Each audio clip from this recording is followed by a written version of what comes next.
Hello and welcome to another episode of Founder Exchange.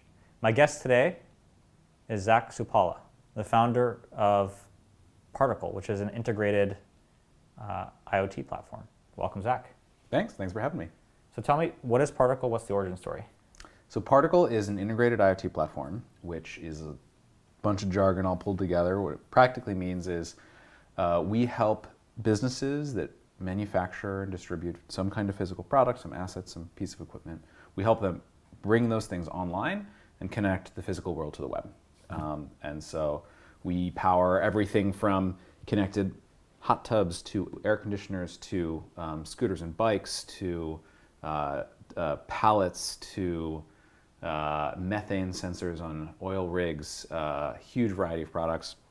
The way I like to describe it is if you are trying to build a product like Nest or Tesla, but you're not $25 Elon Musk, Particle has the tech stack to bring your product online.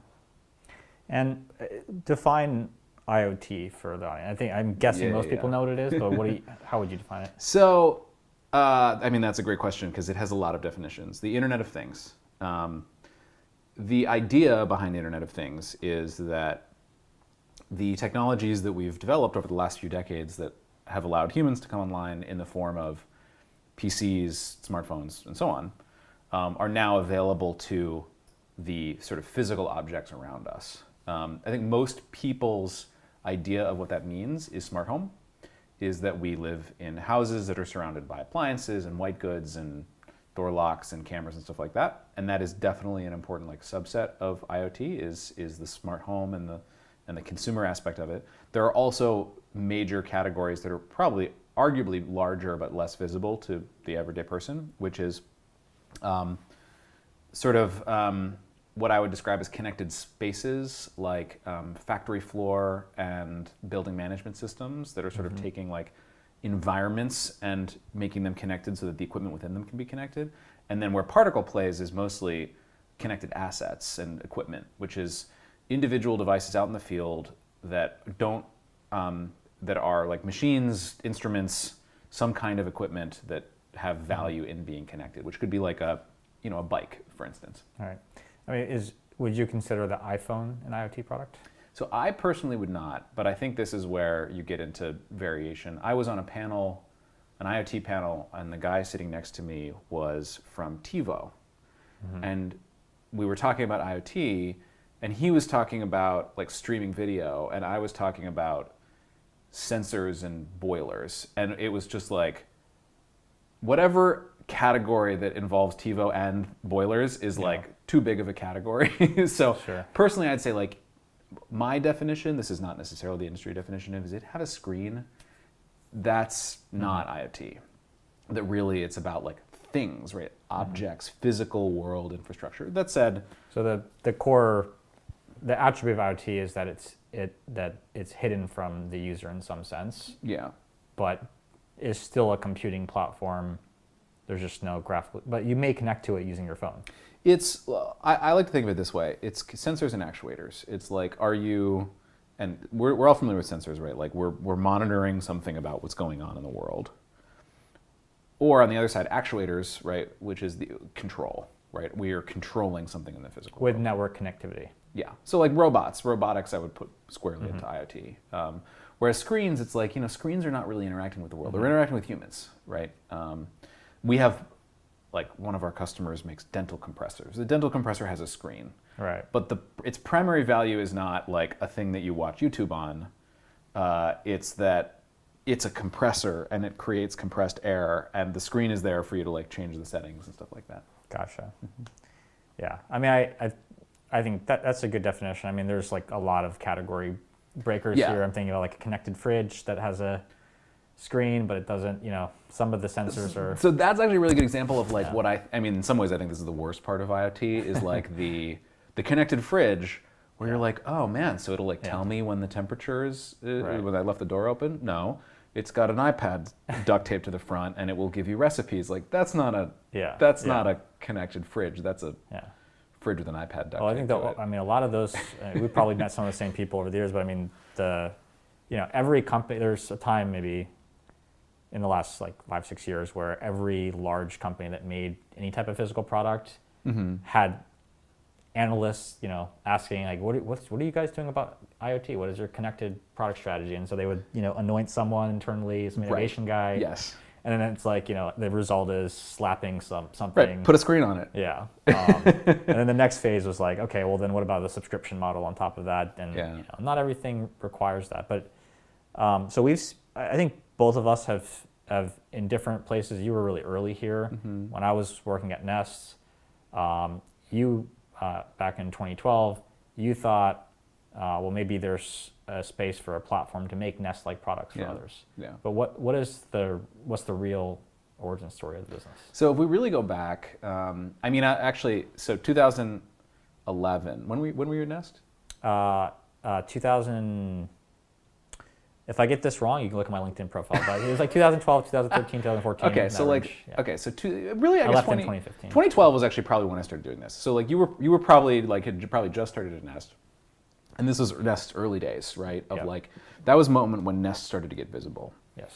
And I think that for those of us outside of Nest who are sort of paying attention, the story that now you can tell me whether this is an accurate story. The story that Tony Fadell described about Nest was we're reinventing unloved products, right? Yes. And the idea was that the thermostat is a piece of technology that has been untouched for basically 60 years, and therefore, and that in parallel, this whole rapid technology landscape has developed, and then now you look back at it and you're like, there's a huge opportunity sitting in between what this thing is and what it could be. And so I was absolutely one of the entrepreneurs who was inspired by that idea and looked at what Nest was doing, and it's like, there's no way they're going to do everything. Yeah. So I really like what they've done with thermostats. That must be applied elsewhere. Yeah. And so we did not start as a platform. We started in lighting. And so I sort of was inspired by like, okay, what else where is that applicable? And I got into lighting because my dad is deaf, and I wanted to make his lights flash when my mom sent him a text message. And what I thought was interesting about lighting and that use case was like, there's been home automation stuff around lighting since the 80s. But it's always been relegated to super nerds. Like, I am the kind of person who would have an X10 lighting system. Most people are not interested in that kind of thing. Sure. But that's because the value never went beyond just trying to displace the light switch. And the light switch is actually pretty good at being a light switch. So the sort of core value, I think, of home automation is like limited. But when you look at the way the deaf community interacts with lighting, they extract value from lights in a different way because they're using them as a notification system, and notifications there's more of a good reason to imagine why there's value in connectivity than just home automation. Sure. Now that said, the deaf community is small. It's about 500,000 people in the US. So practically speaking, it's hard to build a business selling products to the deaf community. Sure. But what I saw was like, well, what if we thought of lights not as the product, but as the hardware manifestation of a product exposed through an API? So like, what if you could build apps for lights? And one of the apps would be a notification system for the deaf, and another could be energy savings. And like, what if I gave lights an API, what would people build? Sure. And so that turned into a Kickstarter campaign in 2012 for a product called the Spark Socket. Particle was originally named Spark, which was a failed Kickstarter campaign. We did not get funded. And really, I didn't know that. $250,000 goal. That's hard to do. Yeah, $125,000 raised. Okay. So like, which most people actually, would that's a lot. Yeah. Most people would have set a goal lower than that. Yeah.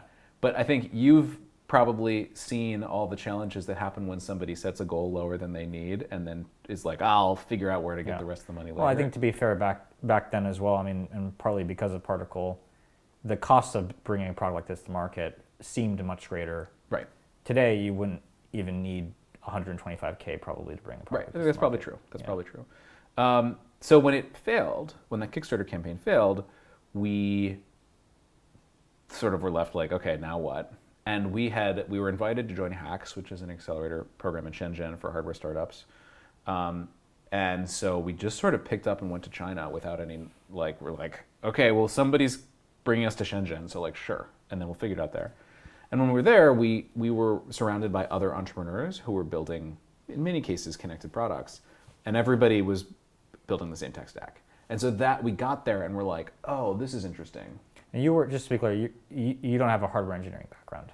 So, well, it's complicated. I became, my background is, I have a business background. I am a former management consultant with McKinsey. I worked in supply chain and operations. So I have like industrial engineering background from that work. But I became a self-taught a very bad self-taught electrical engineer in the early days of the company. Gotcha. And so I do not have formal training, and no one should ever use a product that I designed. But I did design our early products. Okay. So. All right.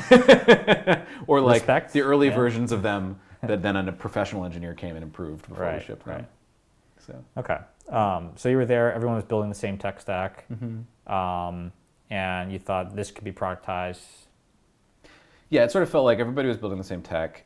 We looked at it and we're like, oh, this is kind of like, maybe there's like a Heroku, Twilio kind of story here, right? Like take the hard part, turn it into a platform other people can use to build products.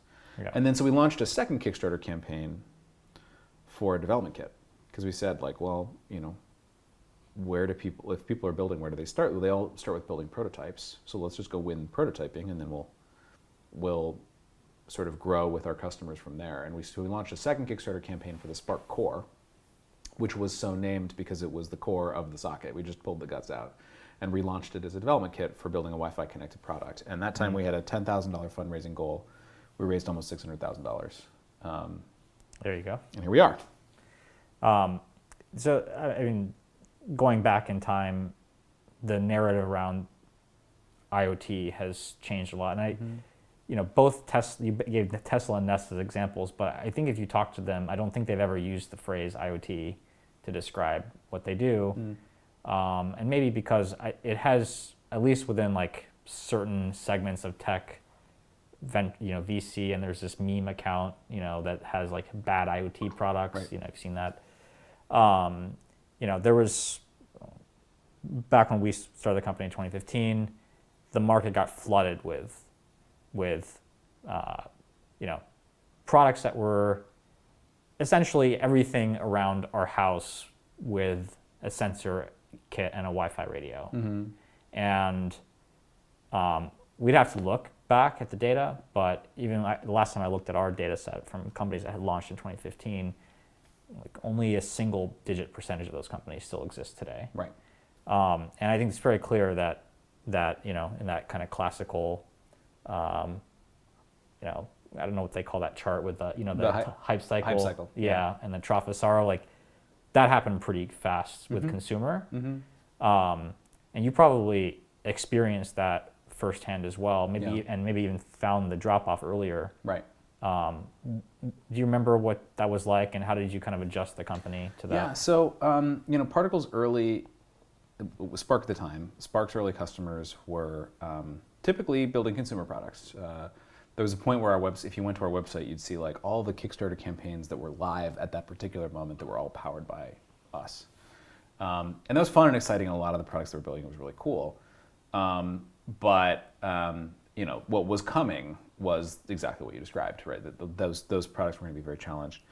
And what happened in parallel, and I'd like to say that this was by design, but it really was, it sort of half was, we were looking to figure out what else we should invest in, what our next step was going to be. And we had a customer who is a very well-known, large agricultural equipment manufacturer that was using our Wi-Fi development kits to prototype sensors, soil sensors distributed on a farm. And we're like, that's weird. Why would they use Wi-Fi? This is the worst technology for this. And so we went to them and we were like, why wouldn't you use cellular? Like, that's clearly the right tech for this thing. And they were like, oh, cellular is too much of a pain. We're not gonna do that. Wi-Fi's easier. And we had really built a culture around like embracing hard problems. And so when they said cellular is, we can't do cellular, we're like, this is a big company. They have a lot of engineers. If they don't want to do cellular, there's an opportunity there. And so we started exploring cellular connectivity and realized, wow, the state of the art here, I mean, however hard it is to build a Wi-Fi connected product, it's 3 times as hard to build a cellular connected product. And so we launched our cellular platform in 2015. What ended up happening is that launching cellular pulled us into industrial and enterprise applications, because generally they tend to be either distributed out in the field or they're like managed by an IT guy who like there might be a Wi-Fi network there, but the IT guy is not going to let you on that Wi-Fi network. And so there's a lot of interest in saying like, look, I just want it to work. And cellular is really good for that. So what ended up happening is our cellular business kind of took over, and then our industrial business with it. And so our consumer businesses customers became mostly challenged. We still have some, in some cases, some really successful consumer IoT customers. Most of the consumer businesses went south. And we ended up sort of moving on to primarily supporting industrial and enterprise applications. Got it. And so the way that cellular, I'll try to describe maybe the difference. Wi-Fi, it has a certain range where it's useful and it drops off pretty quickly. Bluetooth maybe the shortest range and sort of the typical package. But with both Bluetooth and Wi-Fi, in theory, you don't have some monthly cost you're paying to telcos, right? Right. So with cellular, when a product is putting a cellular radio, when a company's putting a cellular radio into their product, they're paying some similar kind of fee that like I would pay to my cell phone company to access that network. And so, but I actually am not an expert here. Like, has the cost of IoT device connectivity to the traditional networks, like, has that cost gone down over time? It has, and it's I would say for anything other than the cheapest stuff, cellular is actually generally is an affordable technology for a lot of use cases. And what's interesting about it is I think that what's happened is, and you guys just on cellular, you guys support 3G, 4G. Yeah, mostly LTE right now. We still have some. It's still 2G and 3G in some countries. We could spend an hour talking about like the global rollouts of new technologies and how it's not as clean as it looks when you're buying a smartphone. Let's put it that way. Yeah. But what's interesting about, I think, cellular versus Wi-Fi is, yes, it's in many cases it's sort of a trade-off between saying this costs more money and also consumes more power. Battery actually does end up being a factor here. Cellular consumes more power than Wi-Fi. Yeah, than Wi-Fi, and Wi-Fi consumes more than Bluetooth. So the longer range your radio, generally, the louder your radio has to shout to be heard by the thing on the other side, the more power it consumes. What ends up happening is that, but there's a higher quality of service. So we have a customer who previously had a Wi-Fi connected product and then launched a cellular product with us.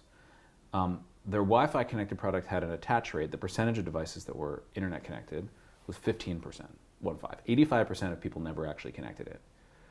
With cellular, it's 95% attached. The last 5% is the ones that like you just can't get a good connection.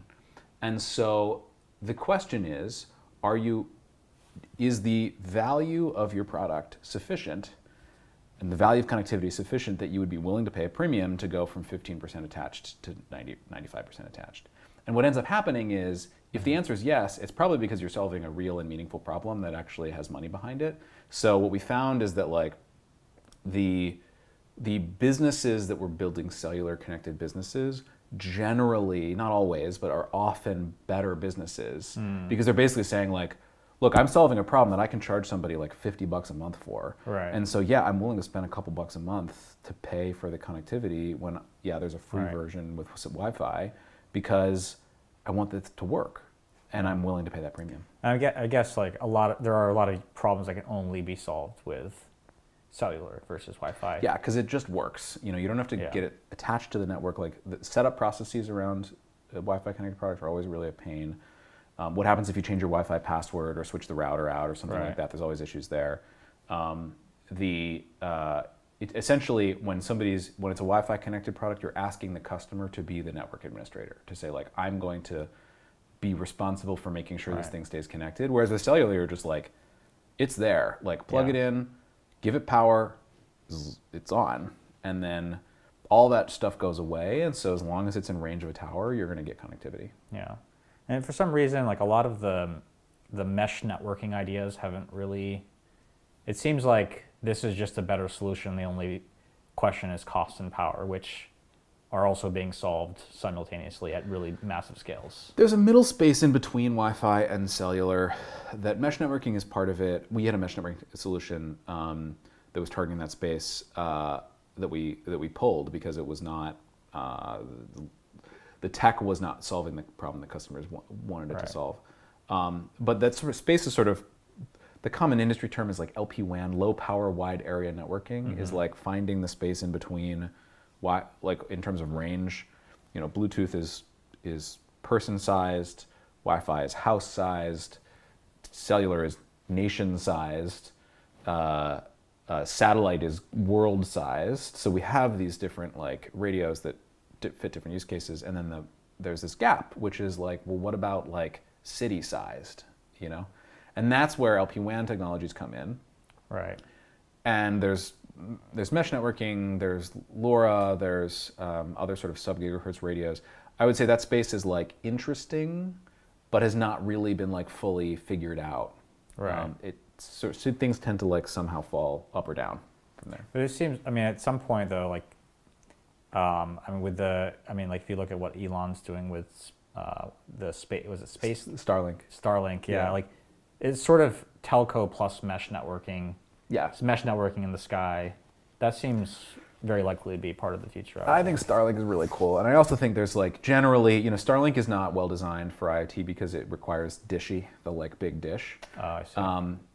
That's it. I'm sure one day they'll just make it work for IoT because they have to. Because they're going to. I do think there's other companies that are doing also similar like low Earth orbit satellites that are easier and cheaper to deploy for IoT applications. I think satellite's actually really interesting. The problems for IoT for satellite are the same as the problems that for like using the internet for satellite, which is if anybody's ever had pre-Starlink, if you've ever had to use like a satellite internet connection, they're just terrible. They're super expensive, they're really slow, really long latency, and Starlink is fixing that. You have to point the satellite the right and so the right way. Starlink is fixing that. I think there are other people also trying to fix it. So I am excited about whoever figures that out because I think it'll be useful. So I attended your user conference, Spectra, and you guys announced that a new SIM card product, but you also announced that you were letting people have cellular I can't say this word. Cellular. It's a lot of L's. It is a lot. Connectivity for free up to a certain limit. Yeah. How do you afford that? So for us, what's happened to our business over the last few years is we have a big developer community. We have a lot of folks out there who have bought our development kits to build prototypes of connected products, and some of those people are doing so for fun, and some of them are doing for professional reasons, and some people go back and forth. They have hobby projects, and then they use it as a work also. And the way our business has developed is we make most of our money now selling our platform to companies delivering products at scale. And the biggest risk is that companies won't get started. So what we found is like being good for prototyping is, and in some ways it's sort of like any entrepreneurial journey, right? Because a lot of our customers are big companies, but like it's still entrepreneurship or intrapreneurship, right? In that context, right? It's like there's some person at that big company that's got like an idea and they're going to push it, and they have this like big thing. They believe that the future of the company is connectivity and digital transformation and all that kind of stuff. And so the biggest gap is just getting started, getting off the ground and doing it. And so the more friction we can take away to make it like super easy to prototype, super easy to get started, super easy to prove the concept, and make sure it works. A bunch of R&D teams have budgets for buying hardware, but they can't sign up for a subscription because their budget doesn't matter how low it is. Right. And so that for us, it's just like get rid of all the barriers to get started, and it pays itself off in the long term. When people scale. And I'll say this, so you don't have to.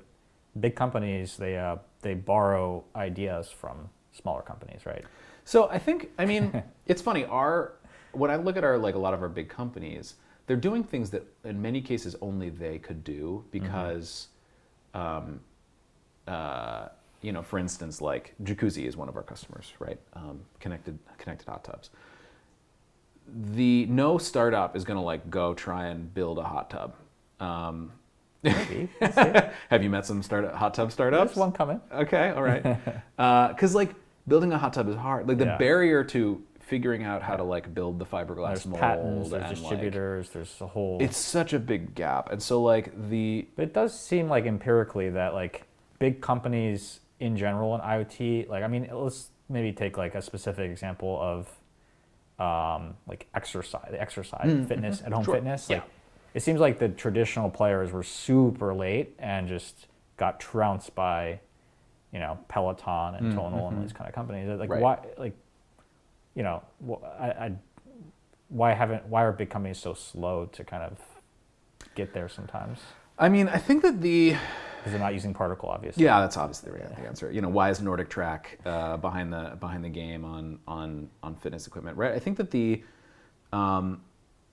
there is, in some senses, innovator's dilemma, right? Sure. And I think when Nest went after thermostats, like Honeywell wasn't going to do anything like that until Nest came and scared them, and then Honeywell built they their tried. own. They sued us. Yeah, I think 9. Oh yeah, I'm sure. 9 things. Yeah, because circle thermostats are clearly under patent, right? That's exactly. It was a design issue. Right. Yeah. I think that with big companies, like sometimes they need a kick, and I think that that kick is happening now. In that, I mean, some of it is like watching Amazon go disrupt everybody that Amazon disrupts, and then like watching Nest disrupt Honeywell and not wanting that to happen to them, and then some of it is like executives at big companies are now. Their eyes are open to IoT because they all have Alexa. Like the proliferation of the voice assistant, which is the first, finally, like consumer IoT thing that actually became ubiquitous, right? Like the number of them that are in the US is insane. And like, we have companies who make like compressors and in medical equipment that are like, well, I started thinking about this because I was like, what if the person who runs this office could like control it from Alexa? We're like, that's actually probably not a great use case, but like I'm glad you called us because we can tell you a whole bunch of other ways that you could make a great business with kind of connected thing, right? And that it's like, oh, okay, because now there's sort of an expectation that things get connected. So I think it's going to change, but I do think that the big companies are just slowed down by it's just not their natural DNA, And one of the things, I mean, I've observed seeing a lot. I mean, we've probably launched 1,500 pure hardware brands in the last 5 years, and I think going back to that point about the early days, the first wave was outside. I think Nest was kind of an outlier in a sense, but the first wave was take a product, slap sensors and connectivity on it. Yeah. But the ones that have won were natively built in a way that wouldn't have been possible without those sensors and connectivity. Yeah. And if you think about the average large company, and you mentioned innovator's dilemma, but I mean, there's like, Jacuzzi, and I'm not a visionary in at home spa equipment, but like, I think realistically, large companies have built, like their supply chains are so efficient that altering the design or even the supply chain sort of on the marketing and distribution side, like altering those relationships and how they market and how they sell and what business model is, like that stuff is, it's harder to reinvent all of that than it is to start from scratch and in some build sense something new. I think that like I am more bullish on the abilities of the incumbents, I think, than and to some extent this is because I see it within our customer base, right? We work with startups, we work with big companies. There are so many opportunities with these like legacy industries to disrupt them, and the question is, who's going to do this disruption? Is it going to be the manufacturer? Is it going to be the distributor? Is it going to be a startup who's going to just hop in, right? Is it going to be the number one player, the number two player, like somebody who's not even on the list? And I think what I see happening is it's the person who wins is the person who solves the problem from the customer's perspective. Like where when we have customers that do it well, they're saying, they might start by saying like, okay, it is possible to connect things. Why, what should I connect? Right? That is too often that is where the conversation starts. Right. That's the problem with that's why the hype cycle exists, right? Yeah, You sure. over apply a technology and then a bunch of those were bad ideas, so then you come out of it. But if you say, if you're in HVAC and you're looking at air conditioners, like what are the problems with air conditioners?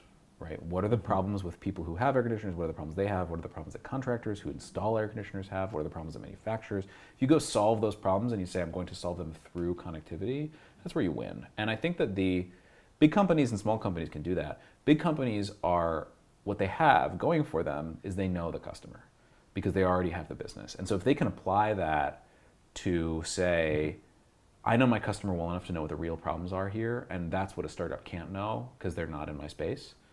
That's where I think they have an opportunity. And the startup has the opportunity to say, like, you're too slow, and I'm just going to get there before you do. Yeah, makes sense.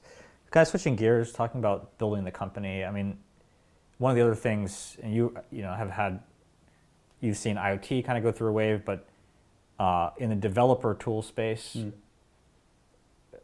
I mean, the trifecta of AWS, Google Cloud, Azure has put countless companies out of business, but also prevented, like, a lot of entrepreneurs won't even get started because it feels like, yeah, we get to some scale and they're going to come in and offer this, cloud service at like a 1/100th of the cost. Yeah.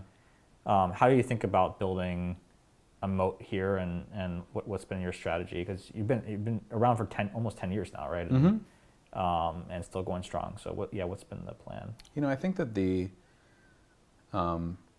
when Zoom won in 2020, right, when we all got stuck at home, and it turns out that Zoom is the thing we're all using. It was Zoom and not Google Meet and not Skype and not whatever the hell, FaceTime, whatever.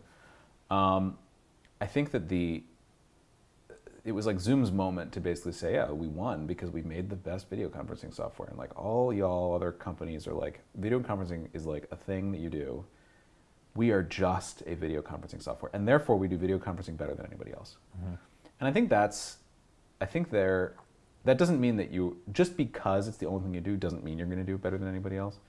But I think that's where we win, is because our whole business is IoT. It's helping people who make them internet connected. And all the big guys that have IoT solutions, right? Amazon and Microsoft and Google and whatever, they're not looking at this and saying, what are the problems that people have and how can we solve them? It's the same thing I said about about who wins.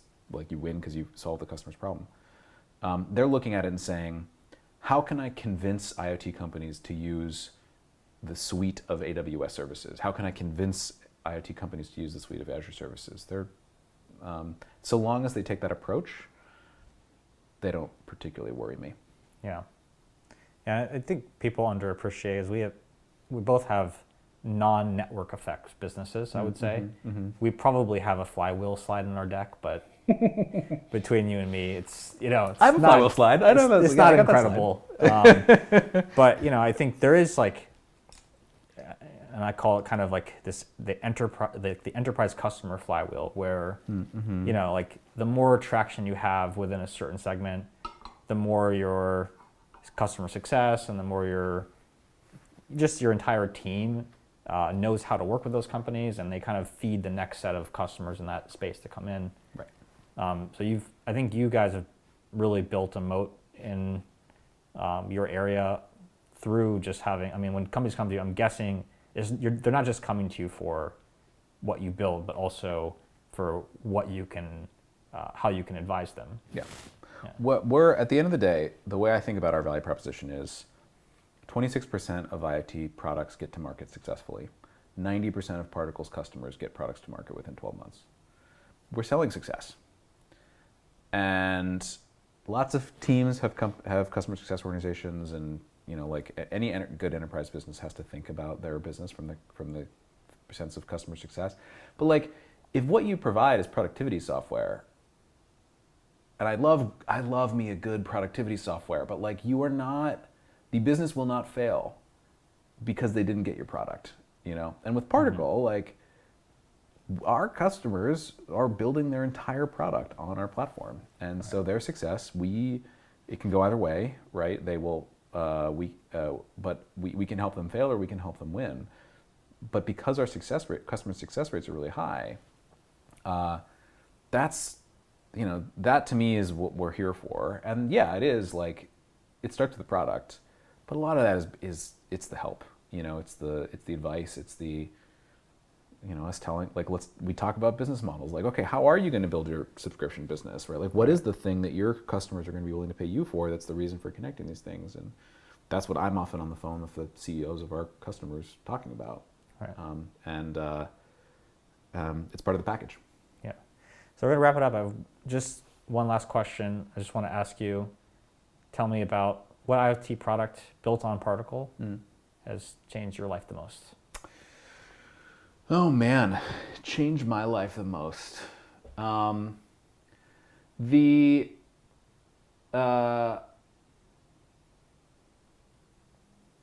to answer in a little bit of a roundabout way, because I think that, like, I could give the things that have changed my life directly the most, I think, are things that, you know, it's the ones that end up building great businesses, right? And then we benefit from that, and it helps us build the next set, just like you described, like that's the flywheel.